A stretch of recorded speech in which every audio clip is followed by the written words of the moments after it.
नमस्कार दोस्तों, स्वागत है आपका daily one topic by AK YouTube channel पर।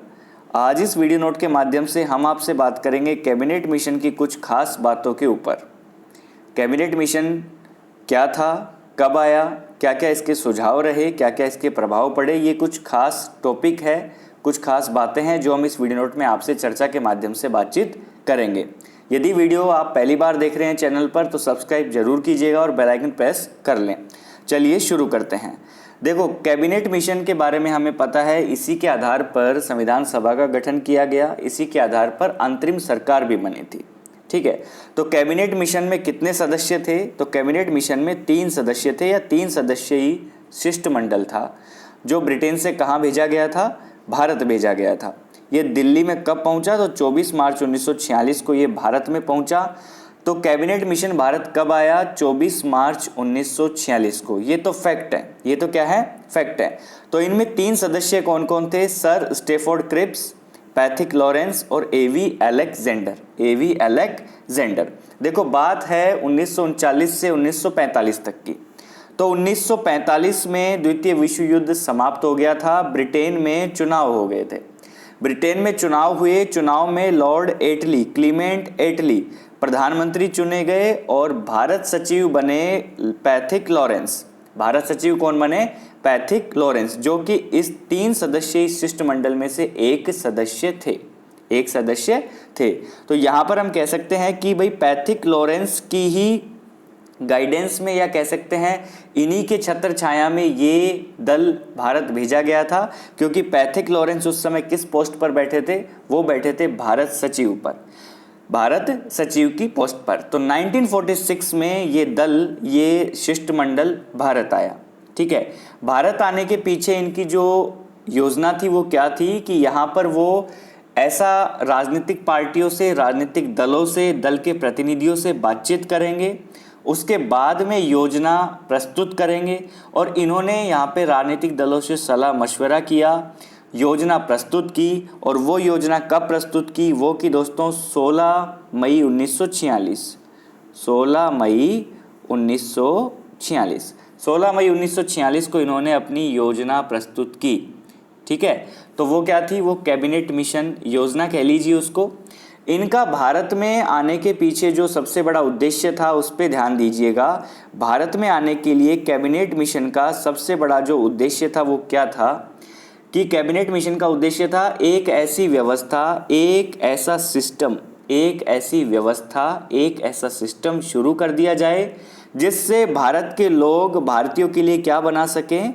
संविधान बना सकें। क्या बना सकें? भारत के लोग भारतीयों के लिए संविधान बना सके। तो यहाँ पर इनका एक कैबिनेट मिशन का सबसे बड़ा उद्देश्य था कि वहाँ पर हम जाएंगे, वहाँ की परिस्थिति देखेंगे, ऐसा माहौल, ऐसा सिस्टम, ऐसी व्यवस्था उनको तैयार करके देंगे जिससे भारत के लोग भारतीयों के लिए संविधान का निर्माण कर सकें। ठीक है, तो यहाँ पर ये तो इनका एक ऐसा उद्देश्य हो गया जो कि दिखाई दे रहा था, जो कि क्या दिखाई दे रहा था। लेकिन एक गौण उद्देश्य भी था इनका, वो था भारत विभाजन। वो क्या था? भारत विभाजन। इनका एक उद्देश्य भारत विभाजन भी था। तो यहाँ पर जो प्रस्ताव रखा इन्होंने, संविधान सभा का गठन किया जाएगा। संविधान सभा के गठन के बाद में संविधान निर्माण और उसकी क्रियान्विति के लिए संविधान के द्वारा अंतरिम सरकार का भी गठन किया जाएगा। ये बात भी इन्होंने कही थी। तो ये दोनों बातें इसी कैबिनेट मिशन के आधार पर ही तय हुई थी। ठीक है, तो यहाँ पर हम ये कह सकते हैं। अब ये जो तीनों सदस्य थे, इनकी पोस्ट उस समय पर क्या थी ये भी देख लीजिए। ये बोर्ड ऑफ ट्रेड के अध्यक्ष थे sir Stafford Cripps. Pethick Lawrence जो थे ये भारत सचिव थे। एवी अलेक्जेंडर जो थे वो नौसेना मंत्री थे। वो क्या थे? नौसेना मंत्री थे। ठीक है, तो यहाँ पर सम्मेलन हुआ इनका 16 मई 1946 को। इन्होंने अपने प्रस्तावों की घोषणा की। किसने की? कैबिनेट मिशन ने अपने प्रस्तावों की घोषणा की। मैंने आपको अभी बताया था 16 मई 1946 को, या फिर इन्होंने अपने सुझाव दिए या अपने प्रस्ताव दिए। कैबिनेट मिशन योजना के प्रस्ताव में प्रांतों का विभाजन मुस्लिम लीग को संतुष्ट करने के लिए किया गया था। अब ये देखो आप, जब यहाँ पर मैंने आपको बोला था कि इनका एक गौण उद्देश्य भी था, वो क्या था? भारत का विभाजन। वो क्या था? भारत का विभाजन। तो यहाँ पर अब इन्होंने अपनी योजना में मुस्लिम लीग को खुश करने के लिए इन्होंने प्रस्ताव में प्रांतों का विभाजन की बात कही थी कि भाई जो मुस्लिम बहुल प्रांत है उसमें पूर्ण स्वायत्ता का उपभोग करने से पाकिस्तान का निर्माण हो जाएगा, पाकिस्तान के रूप में अलग देश बन जाएगा। और मुस्लिम लीग भी कम ऊपर से तो इसका अनुसरण कर रही थी, लेकिन अंदर ही अंदर उसके प्रति उसमें विरोध की भावना थी। अलग देश अलग राज्य बनाने की उनके अंदर शुरू से ही भावना थी, मुसलमानों को ज़्यादा तवज्जो देने की उनके अंदर भावना थी। ठीक है, तो कैबिनेट मिशन के लिए जो बातें थी मुख्य, उनके ऊपर हम एक बार फोकस कर लेते हैं, फिर बात करेंगे इसमें बची कुची बातों पर। तो संविधान सभा का निर्माण होगा जिसमें प्रतिनिधि जनसंख्या के अनुपात व सांप्रदायिक आधार पर चुने जाएंगे। सीधी सी बात है, यहाँ पर ये कहा गया कि प्रत्येक 10 लाख पर एक सदस्य निर्वाचित किया जाएगा संविधान सभा के लिए, और संविधान सभा में प्रत्येक प्रांत द्वारा भेजे जाने वाले सदस्यों की संख्या का निर्धारण प्रांत की जनसंख्या के आधार पर, जनसंख्या के अनुपात के आधार पर किया जाएगा। ठीक है, ये बात किसमें कही गई थी? ये कैबिनेट मिशन के जो सुझाव थे संविधान सभा के निर्माण के लिए, उसके अंतर्गत की गई थी। देशी रियासतों के बारे में इन्होंने कहा था कि देशी रियासतों के सदस्य भी संविधान सभा में शामिल होंगे। जो संविधान सभा बन रही है उसमें देशी राज्यों के जो सदस्य हैं, जो प्रतिनिधि बनेंगे, वो इसमें शामिल होंगे। 10 लाख की जनसंख्या पर एक प्रतिनिधि होगा। देशी रियासतों के सदस्यों का चुनाव जो होगा वो समझौता समिति के आधार पर होगा। ठीक है, वो समिति गठित की जाएगी और देशी रियासतों की ओर से गठित समिति के बीच पारस्परिक विचार विमर्श द्वारा किया जाएगा प्रतिनिधियों का चुनाव। 10 लाख पर एक प्रतिनिधि निर्वाचित किया जाएगा। ठीक है, अब यहाँ पर प्रांतों के लिए एक छोटा सा इन्होंने विवाद का मुद्दा दिया कि प्रांतों के लिए अलग से संविधान की व्यवस्था, प्रांतों के लिए अलग संविधान का निर्माण किया जाएगा, ये इन्होंने कहा। तो इसमें इन्होंने क्या कर दिया कि हिंदू बहुमत वर्ग के लिए अलग से प्रतिनिधि, मुस्लिम बहुमत वर्ग कौन से, उत्तर पश्चिमी प्रांत वाले उनके लिए अलग से प्रतिनिधि, मुस्लिम वर्ग के लिए अलग से प्रतिनिधि कौन से, उत्तर पूर्वी प्रांत वाले, इसके लिए मुस्लिम वर्गों के लिए, प्रांतों के लिए अलग से प्रतिनिधि की ये इन्होंने बात कही। तो ये 3 वर्ग इन्होंने बताए जिसमें संविधान निर्माण करेंगे और बाद में संघीय संविधान निर्माण किया जाएगा। इस पॉइंट को ध्यान में रखिएगा। ठीक है, संघीय संविधान का निर्माण किया जाएगा।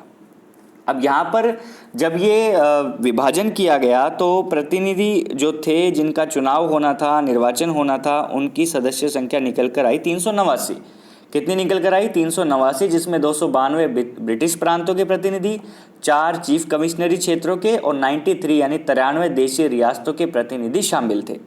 ये यहाँ पर एक आंकड़ा निकल के आएगा, इतनी सीटों पर क्या होगा, चुनाव किया जाएगा। ये किसने कहा था? ये कहा था कैबिनेट मिशन ने। अब स्वतंत्र भारत सरकार की स्थापना तक ब्रिटिश सेना नहीं हटेगी, ये भी कैबिनेट मिशन में कहा गया। अंत में कैबिनेट मिशन योजना को जिन्ना ने इनकार कर दिया, मुस्लिम लीग और जिन्ना ने इनकार कर दिया। 16 अगस्त 1946 का दिन प्रत्यक्ष कार्रवाई के लिए निश्चित कर दिया मुस्लिम लीग ने। सीधी कार्रवाई दिवस या फिर प्रत्यक्ष कार्रवाई दिवस, ये इन्होंने कलकत्ता में इसका आयोजन किया। 16 अगस्त 1946 को प्रत्यक्ष कार्रवाई दिवस मनाया गया। फैक्ट क्वेश्चन के रूप में कई बार ये तिथि पूछ ली जाती है।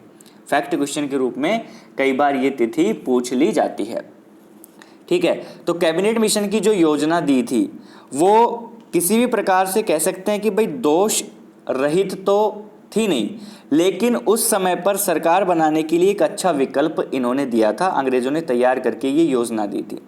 मुस्लिम लीग की मांग के विरुद्ध एक संविधान सभा की व्यवस्था की गई थी। कांग्रेस द्वारा इस योजना को स्वीकार कर लिया गया। मुस्लिम लीग ने इस योजना को अपने ढंग से इसकी व्याख्या की और फिर वर्ग के आधार पर संविधान निर्माण में पाकिस्तान की स्थापना के बीज देखते हुए इस योजना को स्वीकार किया था, लेकिन बाद में इस योजना को अस्वीकार कर दिया। जब उन्हें लगा कि यहाँ पर हमारे जो निर्वाचित जो सदस्य हैं वो चुनकर कम आ रहे हैं, तो फिर उनको लगा कि ये तो हमारी शक्ति क्या हो गई, निर्बल हो गई, हम इसमें तो कमज़ोर पड़ गए। तो मुस्लिम लीग के बहिष्कार के बाद भी संविधान सभा का संविधान सभा के निर्माण का कार्य प्रारंभ हुआ था, ये हमें अच्छे से समझ लेना चाहिए।